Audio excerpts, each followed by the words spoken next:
Famille Coco, mon Sobomoni, bébé, les motos à gagner, Matsuyo, Sambé à Fouti, Bengayo. Oyebi, Alikibi, Yepenali, Miguel, Asamotuya, Onanga.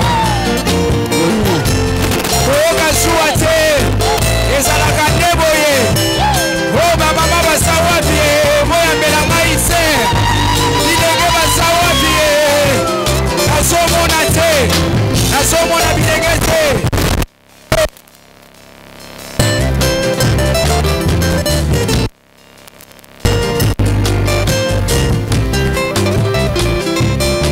Église Kokoko Otsobomoni bébé Sambe apesi pengayo Oyebi nalingi bino Epe nalingi eminge Asa motuya ponanga Osambela tobela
Hallelujah.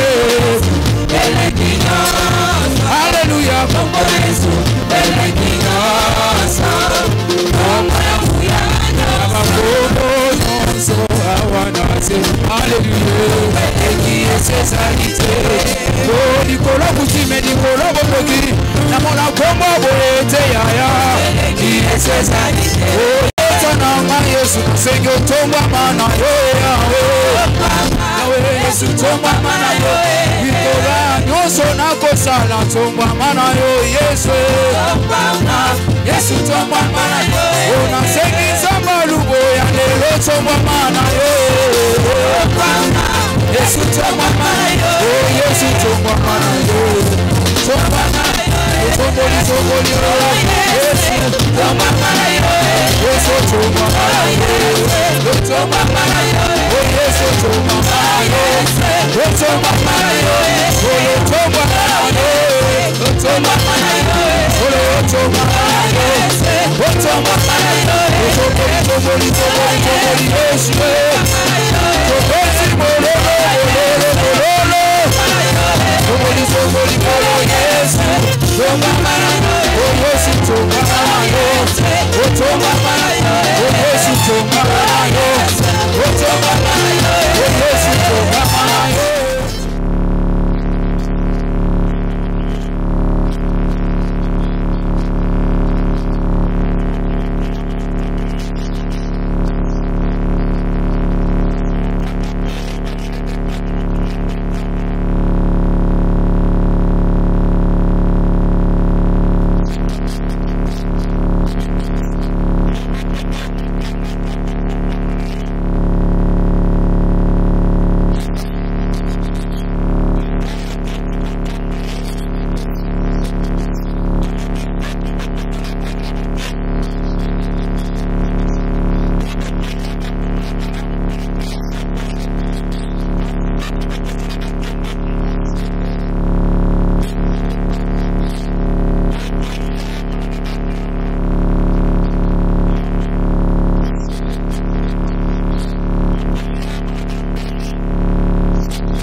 as-tu déjà donné à Dieu?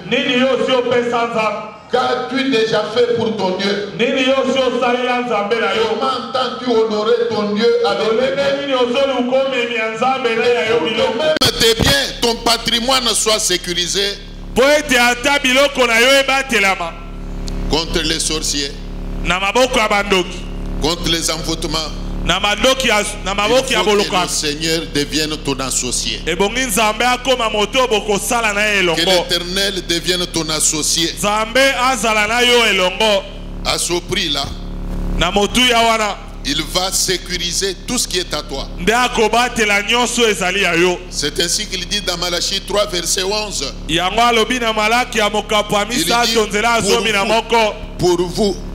dit pour vous, je menacerai celui qui dévore. Là, l'Éternel s'engage pour tous ceux qui l'honorent avec leurs biens, pour tous ceux qui lui sont obéissants, tous ceux qui l'associent dans leur vie. Dieu dit que pour vous là, je menacerai celui qui dévore. C'est là que Dieu dit que tes ennemis sortiront contre toi par un seul chemin et ils s'enfuiront devant toi par... Je ferme ma Bible. Timothée yambo mokapona mitano zela mitano soki na mikosite 1 Timothée 5,14 dit quoi, frère? de kotange na biso. Je veux donc que les jeunes se marient, nazolinga ete bilenge babala qu'elles aient des enfants, bazwa bana qu'elles dirigent leur maison, bakumba bandako na bango, qu'elles ne donnent à l'adversaire aucune occasion de médire. Po bapesa monguna nzela ya kotiola te. Là, c'est la parole de Dieu. Wana nde liloba na Nzambe. La Bible dit que chaque chose a son temps. Il y a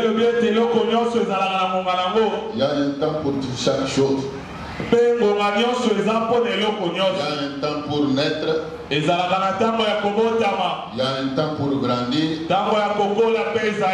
Quand on atteint l'âge nubile,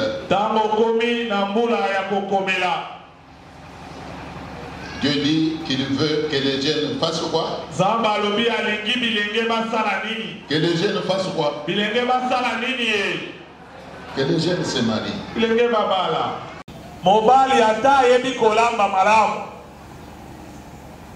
Il faut qu'ils se marient.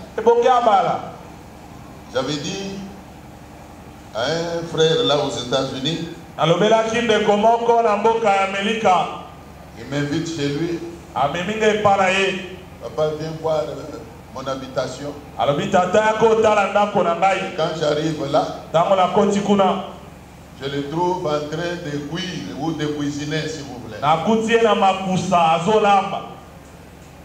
Et après, j'ai pris le courage de lui dire que tu dois te marier. Tu travailles. Tu es même véhiculé.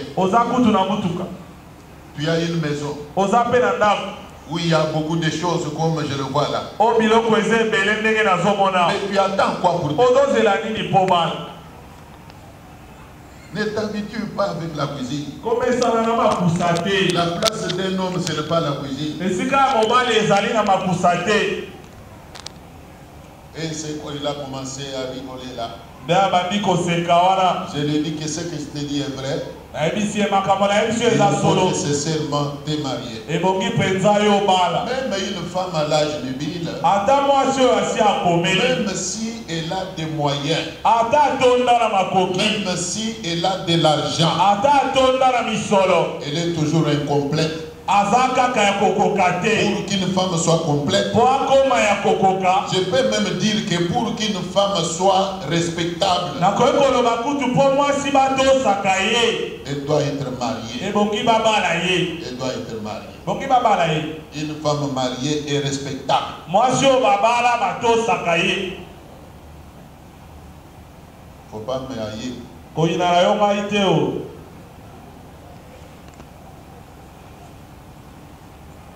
Bien-aimé dans le Seigneur. Mais pour que mariage soit heureux, il faut que ce mariage ait rencontré la volonté de Dieu. La Bible nous dit que celui qui trouve une femme trouve quoi?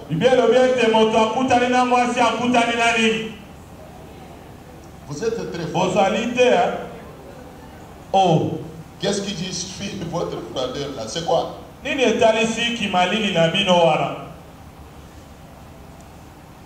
Celui qui trouve une femme trouve quoi?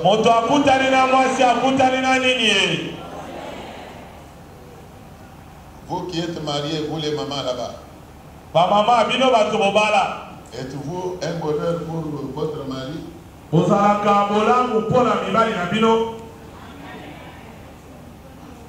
Tu as le courage de dire amen. Et si ton mari était ici, on lui posait la même question. Peut-il répondre de la même manière? Y a-t-il des mamans qui sont porte-bonheur dans leur foyer ici? Est-ce qu'elles sont là? Les mamans qui sont porte-bonheur dans leur foyer. Est-ce qu'elles sont là aujourd'hui? Si elles sont là, qu'elles se manifestent.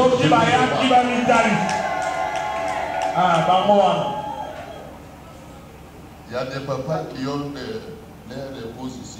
Et c'est vrai que votre épouse est porte-bonheur dans votre foyer. Les mamans fermez les yeux. Ce n'est pas quand vous rentrez dans la maison que vous mettez à demander au mari, mais quand on a demandé là, donc vous ne pouvez pas.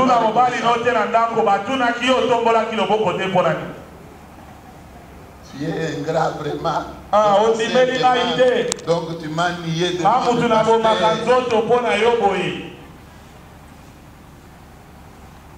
J'avais promis qu'un jour on va organiser un séminaire ou une sorte de conférence de couple.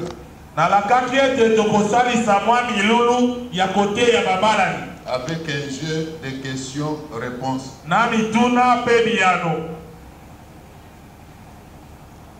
Que Dieu nous aide à organiser cela. Nous voulons dire quoi? Nous avons toujours prêché sur nos mariages pour faire voir d'abord aux célibataires comment procéder pour entrer dans le mariage.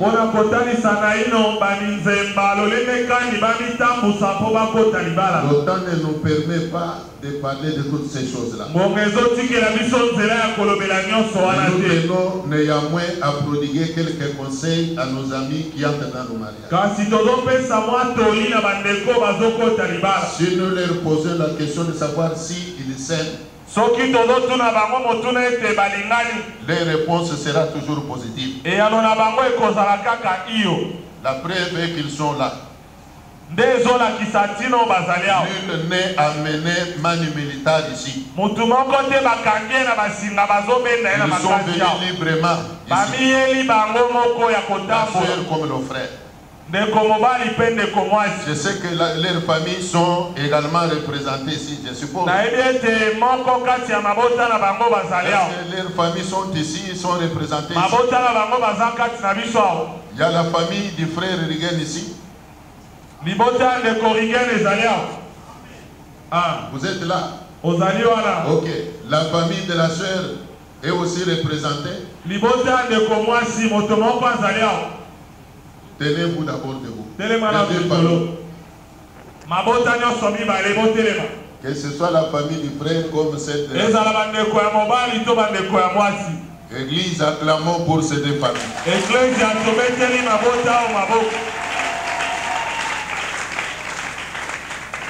Je vais poser une question à maman ici, comme c'est elle qui est la plus âgée. Vous êtes de la famille de la soeur, c'est ça? Est-ce tata moi aussi? Maman. Maman ya mwasi. Ok. La belle-mère du frère. Yango. Est-ce que vous confirmez aujourd'hui que le frère est entré par la grande porte? Okobeta sete de komobali akoti na ekuke bino sobomoni. Il a versé la dot. Apesaki misolo ya libala. Acclamons pour le frère.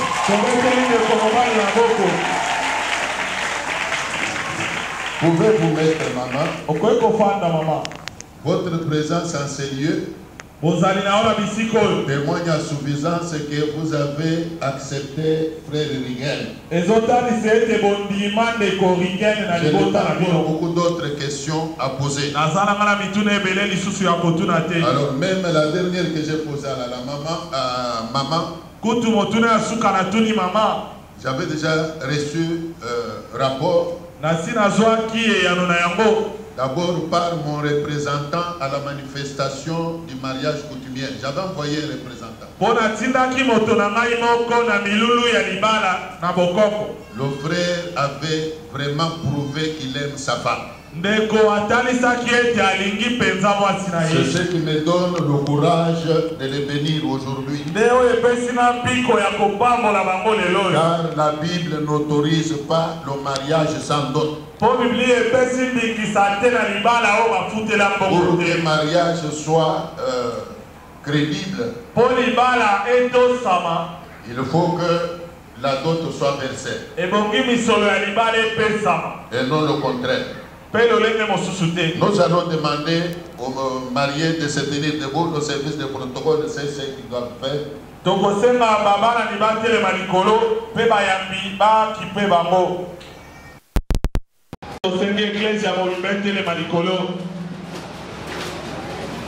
Si on étale le panier là, amène le sol. C'est juste pour empêcher que les habits que les mariés ont portés ne se salissent pas. Il ne faut pas interpréter ça autrement. À la Sega, ils ont un pagne de couleur un pagne magique. Un pagne magique. On le tient là. On l'étale ici pour aider les mariés à ne pas salir leur habillement.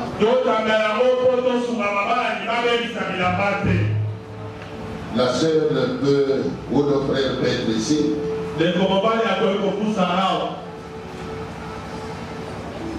Il tourne son dos ici vers moi, tourne le dos, et la sœur va être là-bas. Vous vous regardez, vous vous mettez à genoux. Mettez-vous à genoux. Que notre Dieu est plus puissant que le diable.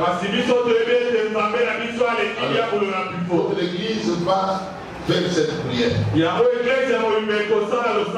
allons anéantir toute éventualité des plans du diable contre ces jeunes frères et sœurs. Puisque nous sommes dans un séminaire où nous parlons de la délivrance de la malédiction, nous allons également détruire toute forme de malédiction sur les deux. Prions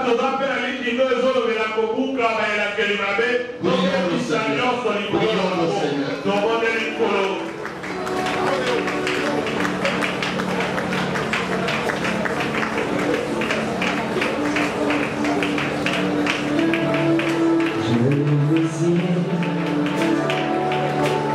Pour terminer, comme deuxième sujet de prière,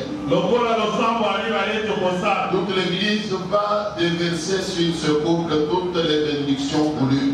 Les membres de famille qui sont là pour les honorer, demander toute forme de malédiction pour ces jeunes couples. Que Dieu les bénisse. Pour le Seigneur.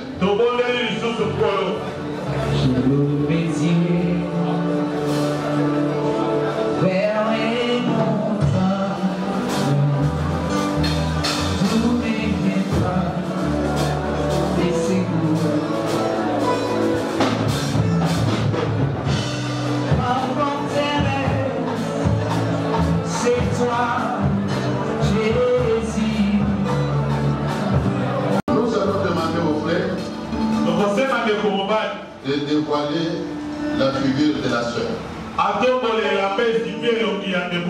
Il va rouler doucement le voile pour que la figure de la sœur devienne visible. Allez-y, papa.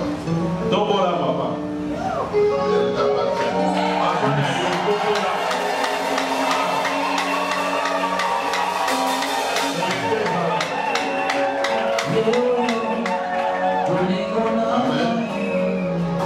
Maintenant, je demande à tout le monde de rester en silence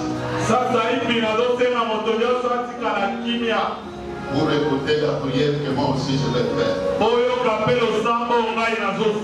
J'ai reçu de Dieu un mandat selon lequel tout ce que je lierai en bas sur cette terre sera également lié à nous dans les cieux. Est-ce que vous me reconnaissez ce mandat-là? Alors, je vais procéder à la bénédiction du mariage de ce jeune couple. De même à la musique de cette terre. Tout le monde garde silence. Les mariés resteront concentrés en prière.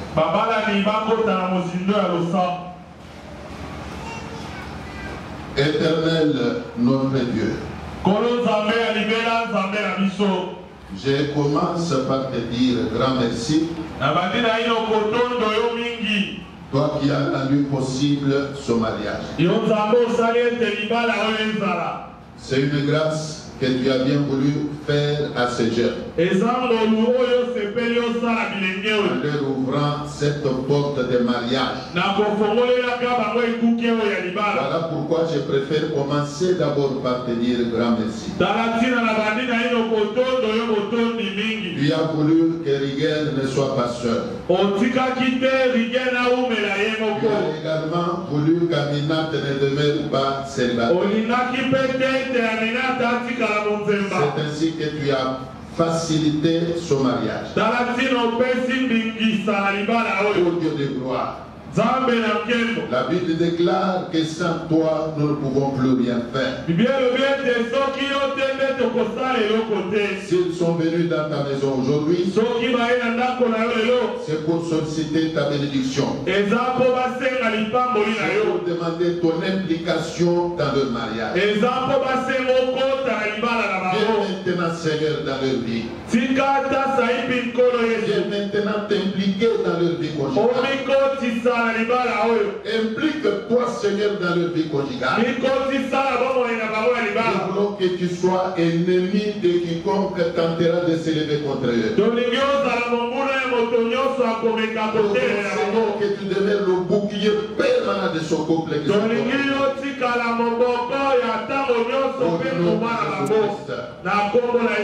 je prends autorité maintenant sur l'éventualité des plans du diable. Qui serait décidé soit contre la soeur, soit contre le frère. Maintenant, son mariage, je le bannis. Je le renverse maintenant. Au nom de Jésus-Christ. Que toute forme de parole de la malédiction prononcée contre les ce jour caduque. Au nom de Jésus-Christ. Bénis-les maintenant. Merci sur ce couple. La bénédiction que tu as en ta possession pour les mariés. Rends-le heureux. Rends-le prospère. Qu'il soit prospère. Qu'il soit béni. Qu'il ne manque ni de quoi se vêtir, ni qu'ils aient le pouvoir sur le matériel, qu'ils dominent sur les finances, qu'ils soient féconds, qu'ils se multiplient, qu'ils aient des enfants, lesquels enfants seront même une bénédiction pour l'église. Seigneur, au nom puissant de Jésus, la vertu du pouvoir que tu m'as conféré, Je déclare ces jours devant le ciel et la terre. Erigen désormais est époux à Amina. Et Amina, à partir d'aujourd'hui, est épouse à Erigen. Et ce lien ne se rompt pas. Au nom puissant de Jésus-Christ. Amen. Amen.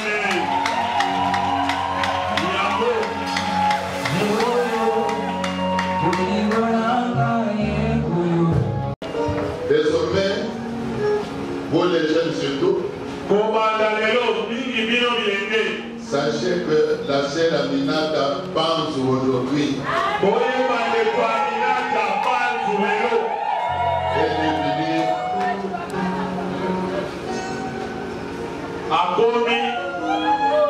Elle est venue femme mariée. Donc il faut considérer que Aminata Banzo est une femme d'autrui. Si peut-être il y avait un jeune frère ici qui avait les yeux braqués sur elle, il ne regrette pas. Disant que mais comment il a pris la face de frère là bientôt.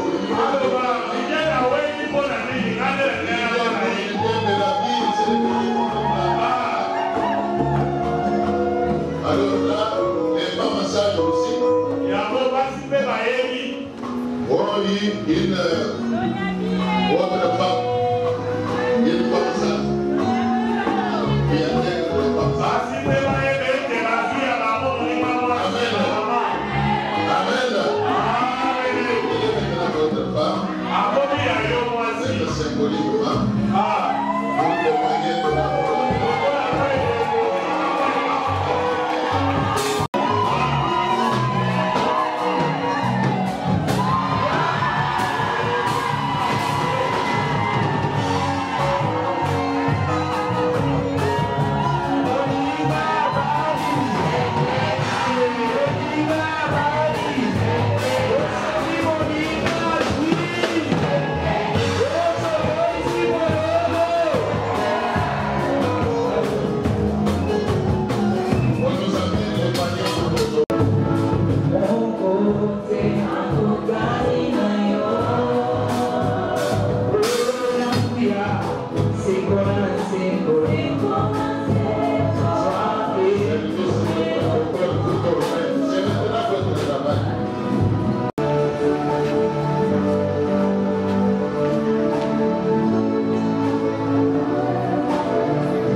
Et après nous allons donner les communiqués. On va donner un cantique pour la circonstance. Entre-temps, nous demandons à ceux qui conduisent les mariés de les amener en dehors de l'église.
Tout esprit de mort envoyé contre toi. Dans sa maison, tu vas maintenir l'ordre de rebrousser chemin. Il rentre d'où il est venu. Il a une de ta vie, loin de ta famille.